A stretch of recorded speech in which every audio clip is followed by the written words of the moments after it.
Buenos días. Denme unos segundos en lo que me acomodo. Ok.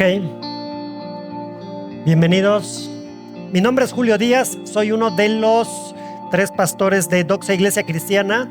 Y el día de hoy seguimos haciendo una pausa. Estamos haciendo una pequeña pausa de nuestra serie de Hechos de los Apóstoles.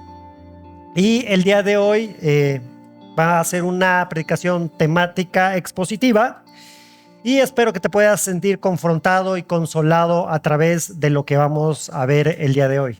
Vamos a estar en Jeremías 29, 1 al 14 y voy a pasar un poquito de tiempo dando un contexto, porque no sé cuántos de ustedes han leído el libro de Jeremías. Que levanten la mano, más o menos ahí, yo diría un 40%. Entonces, necesitamos poner unas bases, necesitamos saber, tener un contexto para poder ir al pasaje y poderlo entender de una mejor manera. Entonces, Jeremías capítulo 29, versículos 1 al 14. Jeremías capítulo 29, versículos 1 al 14. Pero antes de que leamos, si ya lo tienes, antes de que leamos, vamos a poner este tiempo en manos del Señor. Vamos a orar. Amado Padre, te damos gracias. Gracias por esta mañana que nos regalas, en el que podemos ver tus maravillas, Señor. El hecho de abrir los ojos y respirar, ver a nuestra familia, tener un techo, una cama, Señor. Gracias porque vemos toda tu misericordia en ello. Y ahora tú nos has traído este día para que como iglesia unida en este tiempo podamos cantarte, alabarte, glorificarte, Padre, y entender de tu palabra para que tú transformes nuestros corazones. Padre, te necesitamos. Necesitamos que el Espíritu Santo obre en nosotros para poder realizar cambios que te agraden, Señor, para darte todo el honor y toda la gloria exclusivamente a ti. Gracias, Señor, por esta mañana. En Cristo Jesús. Amén. Vamos a leer el pasaje, Jeremías capítulo 29, versículos 1 al 14. Estas son las palabras de la carta que el profeta Jeremías envió desde Jerusalén al resto de los ancianos del destierro, a los sacerdotes, a los profetas y a todo el pueblo que Nabucodonosor había llevado al destierro de Jerusalén a Babilonia. Esto sucedió después de salir de Jerusalén el rey Jeconías junto con la reina madre, los oficiales de la corte, los príncipes de Judá y de Jerusalén, los artífices y los herreros.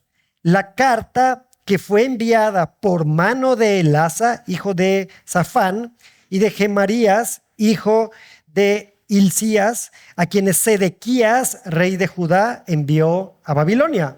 A Nabucodonosor, rey de Babilonia, decía: así dice el Señor de los ejércitos, el Dios de Israel, a todos los desterrados que envié al destierro de Jerusalén a Babilonia: edifiquen casas y habítenlas, planten huertos y coman de su fruto.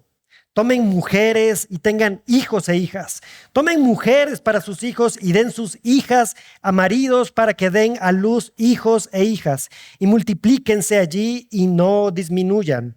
Y busquen el bienestar de la ciudad a donde los he desterrado. Y rueguen al Señor por ella, porque en su bienestar tendrán bienestar.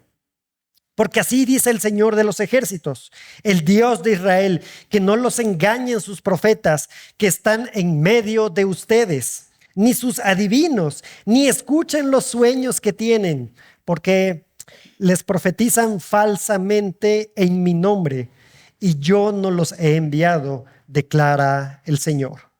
Pues así dice el Señor: cuando se le haya cumplido a Babilonia 70 años, yo los visitaré y cumpliré mi buena palabra de hacerlos volver a este lugar.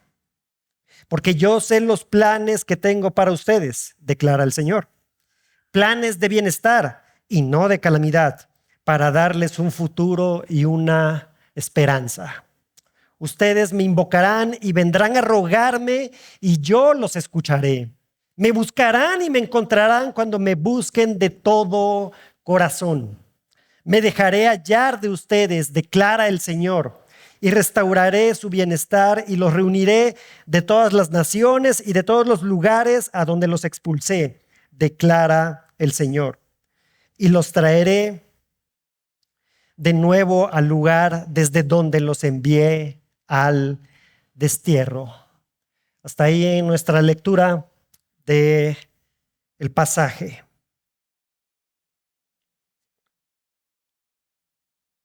¿Cuántas veces has dicho o te han dicho la palabra, esta frase? Te lo dije. Y generalmente, cuando uno es el que la dice, lo dice con una sonrisa en el rostro. ¿Por qué? Porque asumimos que estamos teniendo la razón.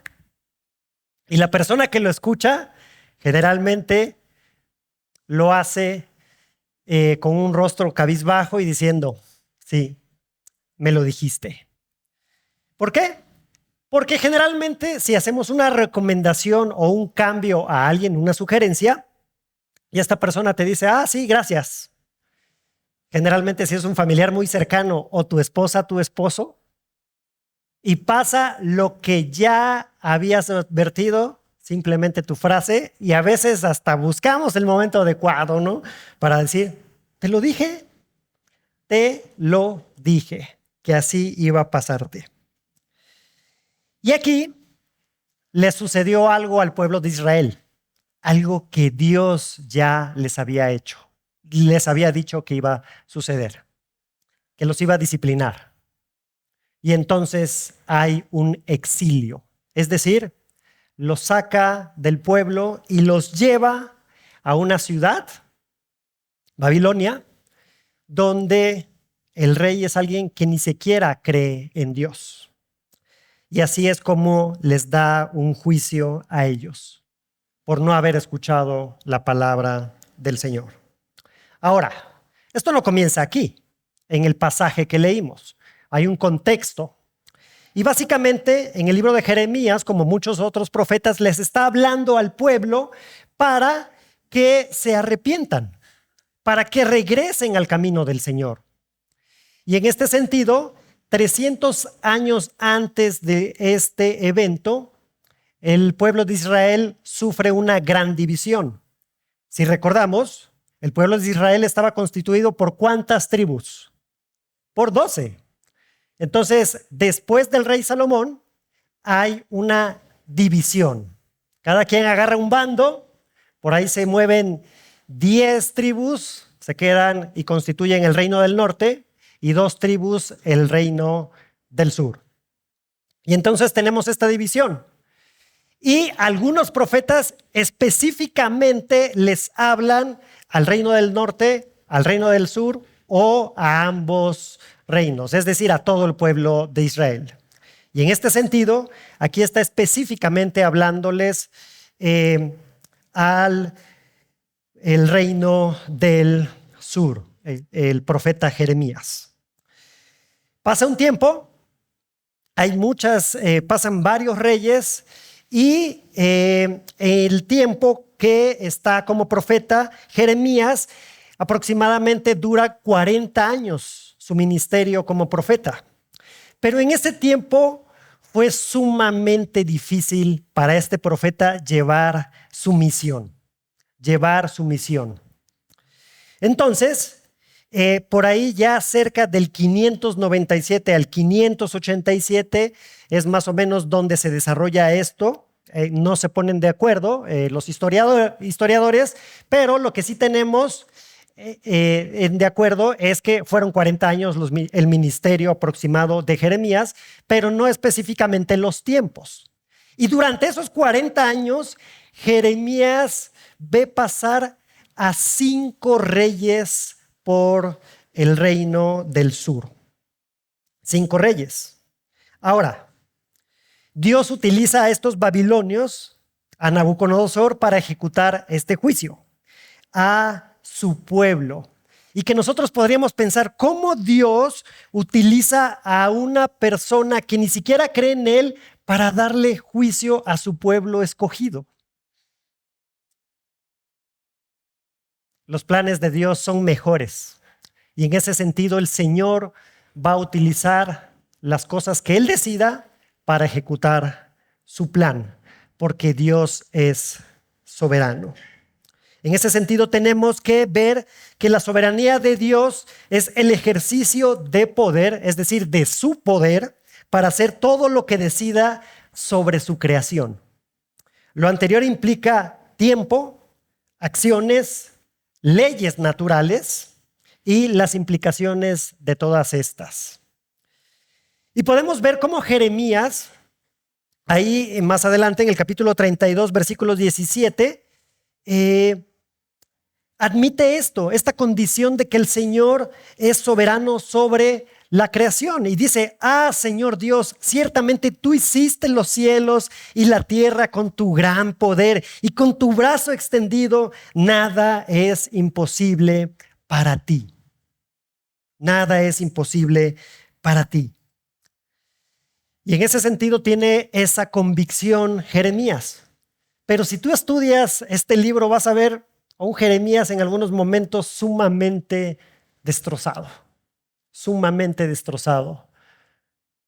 con mucho dolor, con conflictos, incluso cuestionándose cosas que a lo mejor nosotros nos hemos cuestionado en nuestra vida. Los reyes que ve pasar Jeremías son Josías, Joacás, Joacim, Joaquías y Sedequías. Este último es el que manda al pueblo hasta con Nabucodonosor. Es el que se menciona por ahí del versículo 4. Y Jeremías, un hombre al cual Dios le dice que lo ha escogido desde antes que estuviera en el vientre para que sea profeta a las naciones o a su nación. No quiere, y este hombre en algún momento no quiere esta función que le asigna Dios, pues pone el pretexto de que es muy joven y de que no sabe hablar muy bien. ¿A quién te recuerda esto? Pero el Señor le dice: te prometo que voy a estar junto a ti. Esto lo podemos ver ahí en Jeremías 1, 5 al 6. Antes que yo te formara en el seno materno, te conocí, y antes que nacieras, te consagré.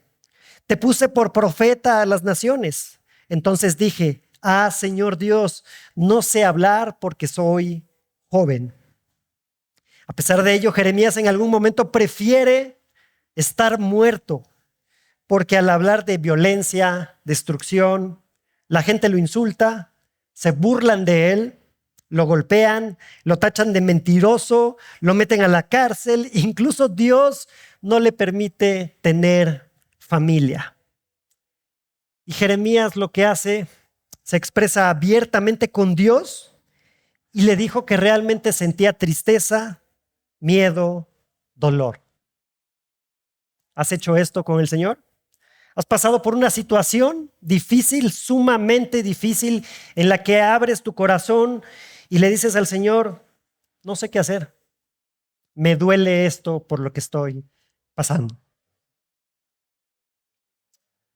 Y Jeremías en el capítulo 20, versículos 8, versículos 14 al 18, también dice: porque cada vez que hablo grito, proclamo violencia y destrucción, pues la palabra del Señor ha venido a ser para mí oprobio y escarnio cada día. Le estaba costando. Versículo 14. Maldito el día en que nací, el día en que mi madre me dio a luz. No sea bendito. Maldito el hombre que dio la noticia a mi padre diciéndole: te ha nacido un hijo varón, haciéndolo muy feliz. Sea ese hombre como las ciudades que el Señor destruyó sin piedad. Oiga gritos de mañana y alaridos al mediodía. Porque no me mató en el vientre, para que mi madre me hubiera sido mi sepultura y su vientre embarazado para siempre, porque salí del vientre para ver pena y aflicción y que acaben en vergüenza mis días.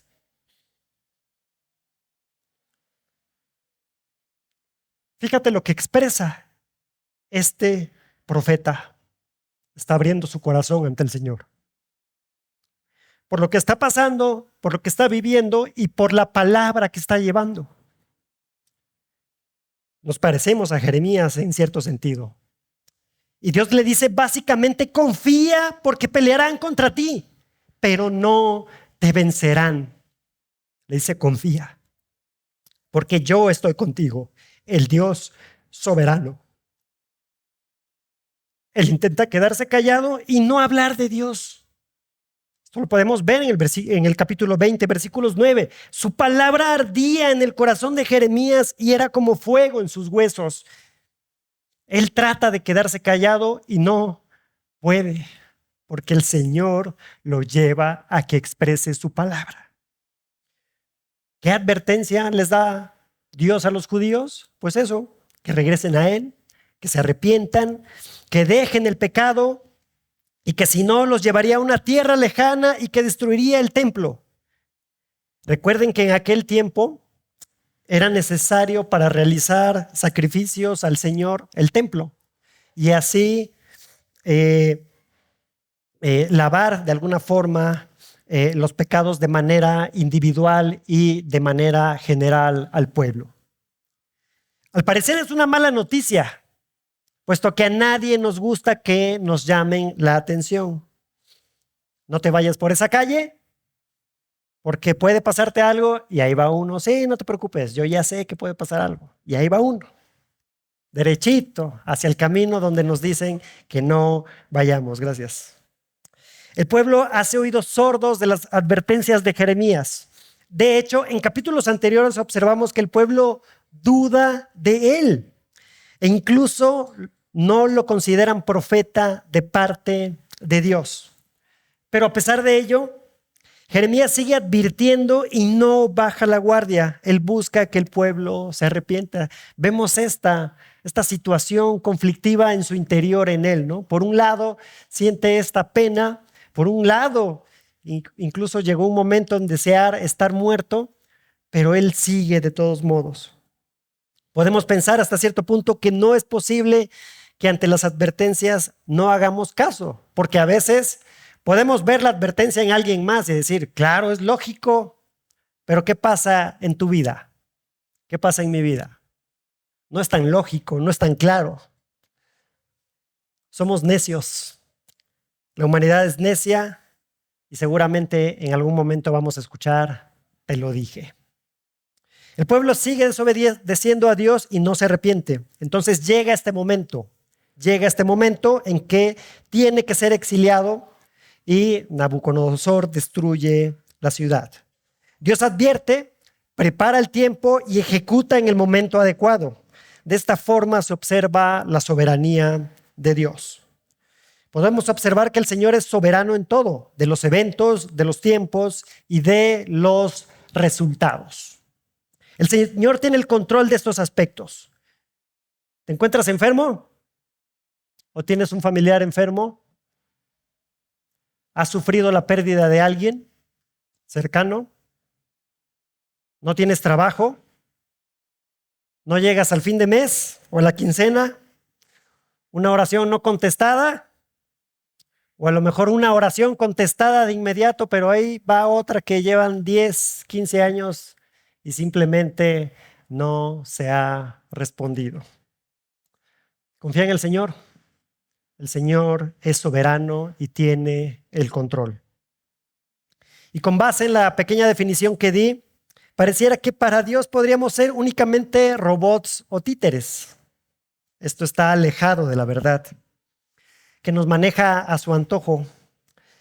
Pero Él ejerce su poder para hacer todo lo que decida sobre su creación. Esto no quiere decir que no debamos de ir al médico, que si no tenemos trabajo, pues va a caer del cielo. Puede que caiga, pero hay que mandar currículums, tocar puertas, llenar solicitudes, etc. No debemos de ser ociosos en la administración de nuestro dinero. No debemos dejar de orar porque digamos, bueno, como el Señor es soberano y sabe las cosas, entonces sabe lo que necesito, ¿para qué oro, no? Hay un claro equilibrio entre la soberanía de Dios y mis acciones. Veamos la idea número 1. Todo esto como contexto. Idea 1. En lo que Dios te ordena realizar se muestra su soberanía. En lo que Dios te ordena realizar se muestra su soberanía. Dice así, en los versículos 1 al 3, son básicamente el contexto de la situación. Estas son las palabras de la carta que el profeta Jeremías envió desde Jerusalén al resto de los ancianos del destierro, a los sacerdotes, a los profetas y a todo el pueblo que Nabucodonosor había llevado al destierro de Jerusalén a Babilonia. Esto sucedió después de salir de Jerusalén el rey Jeconías junto con la reina madre, los oficiales de la corte, los príncipes de Judá y Jerusalén, los artífices y los herreros. La carta que fue enviada por mano de Elasa, hijo de Safán, y de Gemarías, hijo de Hilcías, a quienes Sedequías, rey de Judá, envió a Babilonia a Nabucodonosor, rey de Babilonia, decía: así dice el Señor de los ejércitos, el Dios de Israel, a todos los desterrados que envié al destierro de Jerusalén a Babilonia: edifiquen casas y habítenlas, planten huertos y coman de su fruto, tomen mujeres y tengan hijos e hijas, tomen mujeres para sus hijos y den sus hijas a maridos para que den a luz hijos e hijas, y multiplíquense allí y no disminuyan, y busquen, esto es interesante, y busquen el bienestar de la ciudad a donde los he desterrado y rueguen al Señor por ella, porque en su bienestar tendrán bienestar. Y entender la soberanía de Dios, y no solo ello, podemos entenderla aquí, en la mente, pero vivirla es un poco más difícil. Pero vivirla hará que tengamos una sólida confianza en Él. Julio, ¿es más fácil decirlo que hacerlo? Claro. Y estamos en esta batalla, no estamos solos, porque nos podemos apoyar. Es más difícil vivirlo que entenderlo. Y si lees estos versículos 4 al 7, aparentemente son cosas sencillas. ¿Por qué? Porque les dice, hagan esto, hagan lo otro, después de este gran recorrido que hicieron el pueblo de Jerusalén hasta llegar allá con Nabucodonosor. Básicamente recorren 1,330 kilómetros. Un trayecto que duraba aproximadamente 150 días. Y podrás decir, solo 1,330, esto es lo que hago de Ciudad de México a Mérida. Bueno, eran otros tiempos, no había carretera, había que caminar. Y después llegan a este punto y les dice, ¿saben qué? Oren por esa ciudad, por Babilonia. Es más, cásense, tengan hijos. ¿Por qué? Porque el bien que le hagan a ustedes a esa ciudad será un bien para ustedes. Es una ciudad idólatra, puesto que ahí ellos eran animistas de alguna manera, o sea, creían en almas, que las cosas que se movían, había ahí alguna alma, pero también eran politeístas. Y ahora llevan a este pueblo, a este sitio, y les dice el Señor, ¿sabes qué? Trabaja por ese sitio, trabaja en ese sitio. Señor, ¿por qué me llevas a otro lugar si aquí estoy cómodo? Si aquí está el templo, aquí están las cosas que hacemos. Era un juicio. El Señor está con ustedes, no en estos lugares. Y aquí podemos ver cómo les dice, ocúpense, trabajen, hagan planes, tengan hijos, prediquen, oren por la ciudad. ¿Cuántas veces nos hemos quejado de esta nuestra ciudad?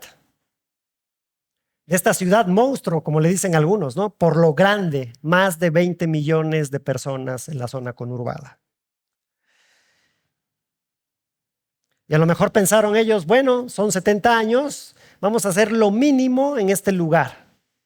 Y no, el Señor les dice, aprópiense de ese lugar, pero absténganse de las cosas que están ahí. Generen su propio alimento, lo que implica esfuerzo y trabajo. Cásense y tengan familia. Y esto a veces en ocasiones, hoy en día, incluso entre el sector cristiano, decimos, hijos, ¿para qué? Si no ves el mundo cómo está, uy, no, mejor me la llevo yo solito o con mi pareja y nada de nada. No tengamos hijos porque el mundo está muy mal. Solo los vamos a traer a sufrir. Y el problema de esto es la razón de que nos estamos enfocando en las cosas a nuestro alrededor. Claro, es difícil vivir en una ciudad como esta, donde todo es ajetreo, donde las distancias, a pesar de ser cortas, es mucho tiempo, etcétera, etcétera. Pero se están fijando en el ambiente, nos estamos fijando en el ambiente de las circunstancias, no en nuestro Creador, que es soberano de todas las cosas. ¿Cómo te imaginas esta ciudad en 5, 10, 15 años? ¿Has pensado en eso? ¿Cómo te la imaginas siendo transformada por el Evangelio en 5, 10, 15 años? La pregunta sería, de entrada, ¿nuestros vecinos saben que somos creyentes? Por ahí podríamos comenzar, ¿no? Para transformar esta ciudad, que la única forma de transformarla es a través y exclusivamente del Evangelio. Ahorita vemos que ya empieza la carrera por quién quiere ser presidente, quién quiere ser jefe de gobierno, etcétera, ¿no? Y vemos los candidatos y podemos decir, ¿estamos seguros de esto? De lo que sí estamos seguros es de que el Evangelio puede transformar nuestra ciudad. Esforzarse en lo que nos pide el Señor es un resultado de admitir soberanía de Dios y llevar a la práctica este pensamiento. Por lo que la actitud es un indicador de ello. En nuestro trabajo, en nuestra escuela, en la iglesia o en el nicho donde el Señor nos ha puesto. Tenemos que trabajar por el Señor. Por lo que en nuestra actitud reflejamos la soberanía de Dios en nuestras vidas. Así que tenemos que ocuparnos con lo que el Señor nos pide, pero sabemos que el Señor es soberano. Idea número 2, versículos 8 al 9. Estemos alertas a pesar de su soberanía. Porque así dice el Señor de los ejércitos, el Dios de Israel, que no los engañen sus profetas, que están en medio de ustedes, ni sus adivinos, ni escuchen los sueños que tienen, porque les profetizan falsamente en mi nombre, yo no los he enviado, declara el Señor. Es decir, había ahí algunas ovejas vestidos de lobos, que estaban diciendo otras cosas, que estaban diciendo que este exilio iba a durar muy poquito, etcétera, etcétera. Y aunque sepamos que Dios es soberano, nos pide que estemos alertas. Por ahí van a andar unos falsos profetas que los quieren hacer o que nos quieren hacer tropezar. Y les van a hablar supuestamente de Dios. Hoy en día no tenemos esto, pero podemos ver cómo hay iglesias que simplemente no son bíblicas. Y puedes escuchar cosas como, no hay problema, no pasa nada si tienes una relación con alguien que no cree en Dios. Y tú sí se supone que crees en Dios. No pasa nada. Ya que te cases, la cosa es evangelizar y ya después creerá en Dios. Invierte, trae tu diezmo o trae tu ofrenda y aquí se te va a multiplicar. Eso, tú invierte en el Señor. Vamos a hacer un pacto con el Señor, porque el Señor es soberano, todopoderoso y Él va a cumplirte. Ojo a quién estamos escuchando básicamente todo lo que sea Jesucristo y algo más. Si es Jesucristo y algo más, huye de ahí. O si nosotros en algún momento podemos decir Jesucristo y algo más, huye de aquí, huye. Una forma de estar alertas es ver si la recomendación o la opinión de quienes nos dan un consejo es verdaderamente bíblica en este sentido, ¿no? ¿Qué tendríamos que hacer para saber eso? Es algo básico, estudiar la Biblia, conocerla. ¿Alguien te está discipulando? ¿Estás pasando tiempo en la palabra? ¿Oras pidiendo sabiduría? La palabra de Dios dice en Hechos 17, 10 al 11. Enseguida los hermanos enviaron de noche a Pablo y a Silas a Berea, muy famoso este pasaje, los cuales al llegar fueron a la sinagoga de los judíos. Estos eran más nobles que los de Tesalónica, pues recibieron la palabra con toda solicitud, escudriñando diariamente las escrituras para ver si estas cosas eran así, diariamente. Así que revisa tus escrituras, entiéndelas, profundiza en ellas, para que estos falsos maestros, en este contexto, falsos profetas, en nuestro contexto, puede haber por ahí algunos falsos maestros, pastores y demás. Tenemos que identificar y ser sabios para reconocer esto. Idea número 3, versículos 10 al 11. El cumplimiento de los sucesos a lo largo del tiempo muestra su soberanía. Muestra su soberanía. Pues así dice el Señor. Cuando se le hayan cumplido a Babilonia 70 años, yo los visitaré y cumpliré mi buena palabra de hacerlos volver a este lugar. Porque yo sé los planes que tengo para ustedes, declara el Señor. Planes de bienestar y no de calamidad, para darles un futuro y una esperanza. Ustedes me invocarán y vendrán a rogarme y yo los escucharé. Y este versículo 11 se considera el versículo principal incluso de todo el libro de Jeremías. Y como seres humanos nos preocupamos cuando tenemos un tiempo específico, tenemos un plazo específico para hacer algo. Pero también nos preocupamos cuando no sabemos el tiempo que llegará cierta situación. Y aquí a los judíos les dice, 70 años van a estar en Babilonia. Debemos ser pacientes con los tiempos del Señor. Y mientras tanto, tenemos que hacer lo que nos corresponde. Salmo 135 al 6. Espero en el Señor, en Él espera mi alma, y en su palabra tengo mi esperanza. Mi alma espera al Señor, más que los centinelas a la mañana. Sí, más que los centinelas a la mañana. Y aparte, este versículo 11 es de estos que cuando los leemos, así hasta sentimos bonito en el pecho, ¿no? Y dijimos, ay, qué padre, esto es para mí. Sentimos acá hasta calientito en el pecho y nos queremos apropiar de lo que dice, pero nos los queremos apropiar en el aquí y en el ahora. Y más si estamos pasando por circunstancias difíciles. Dios le está diciendo a Israel, ¿creen que estas acciones son para calamidad?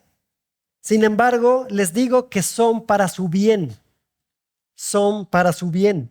Ustedes consideran que todo esto ocurre sin razón, pero créanme, yo tengo la razón. Sin embargo, les aseguro que ustedes tienen un futuro y una esperanza en este plan que se está resolviendo exactamente como Él lo ha planificado. Aunque sí podemos tener un principio, y es este principio hacia el futuro. Podemos adoptar esto para nosotros. Por ejemplo, en Romanos 8, 28, 29, dice, y sabemos que para los que aman a Dios todas las cosas cooperan para bien. Versículo famoso también. Esto es para los que son llamados conforme a su propósito. Porque a los que de antemano conoció, también los predestinó a ser hechos conforme a la imagen de su Hijo, para que Él sea el primogénito entre muchos hermanos, conforme a su imagen, conforme a la imagen de Cristo. Y esto sí es para nosotros. Y si recuerdas la prédica de la semana pasada, ¿de qué se habló la semana pasada? Del sufrimiento. Y hablábamos de este sufrimiento, el cual es una realidad en nuestras vidas, pero solamente en este lado de la eternidad, solamente en este lado. No nos quedemos únicamente de este lado, porque en Cristo tenemos un futuro y una esperanza cuando nos llame a su presencia o venga por segunda ocasión, lo primero que pase. Tenemos esa esperanza segura. Lo primero que suceda. Dios tiene un plan con un final donde somos conformados a la imagen de su Hijo. A la imagen de su Hijo. Idea número 4. Busquemos al soberano. Versículos 12 al 14. Ustedes me invocarán y vendrán a rogarme, y yo los escucharé. Me buscarán y me encontrarán cuando me busquen de todo corazón.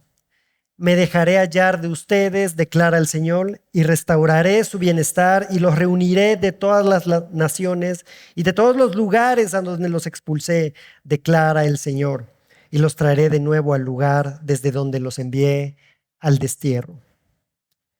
Dios estaba juzgando al pueblo. ¿Por qué? Porque habían oído de él, pero no lo conocían.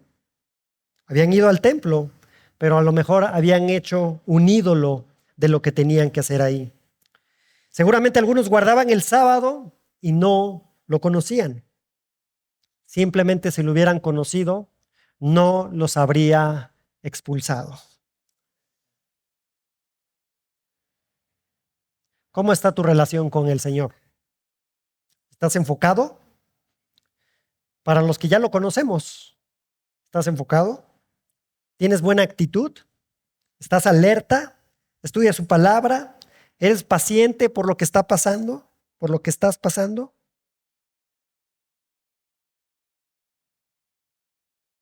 Por lo que si estás escuchando esto por primera vez, o ya sea en el audio o aquí, tienes que saber que de alguna forma toda la humanidad fue desterrada. Fue desterrada desde ese momento en que Adán y Eva pecaron, desobedecieron al Señor y el Señor los expulsó y fueron desterrados. De hecho, hay una frase de C.S. Lewis que me encanta, que dice más o menos así, dice: si nada te satisface en este mundo, quizás no estás hecho, no fuiste creado para este mundo. Y eso es lo que sucede, que estamos de manera temporal en este momento, en este tiempo. Y estamos esperando al Señor, que si lo conocemos, que si nos hemos arrepentido de nuestros pecados, se ha restaurado esa relación rota del ser humano para con Dios. Pero es solamente y únicamente en Cristo. Y es donde el Señor ya nos va a llevar con Él y vamos a dejar de estar en ese exilio, por llamarlo de alguna manera. Tenemos que buscarlo, buscar de todo corazón al Señor.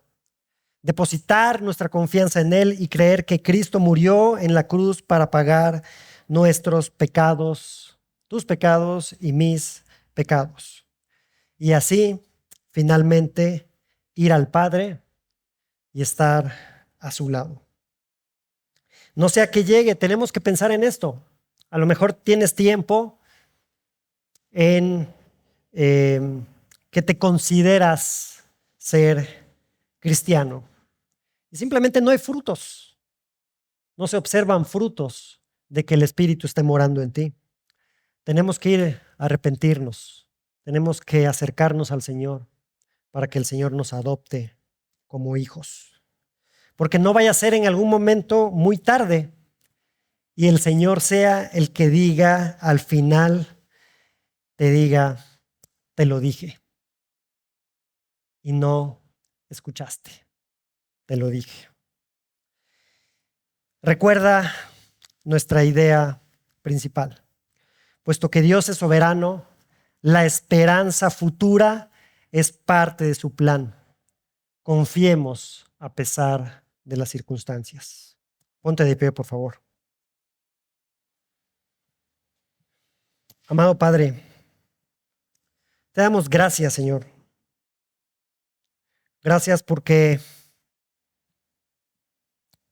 tu palabra nos exhorta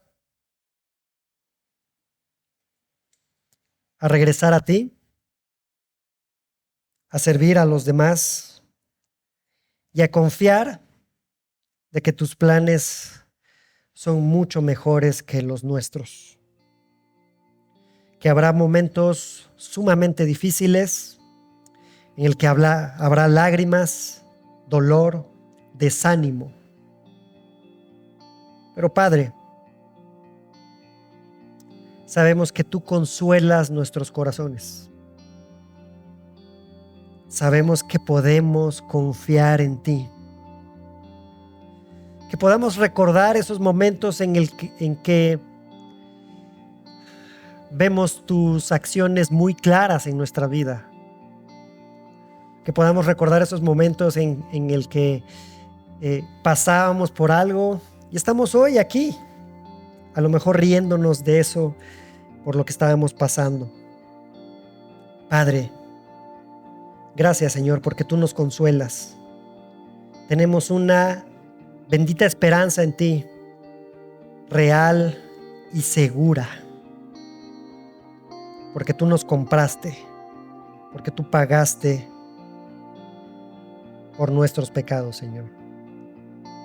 Que podamos tener esa seguridad de que tu plan es mucho mejor. Gracias, Padre, en Cristo Jesús. Amén.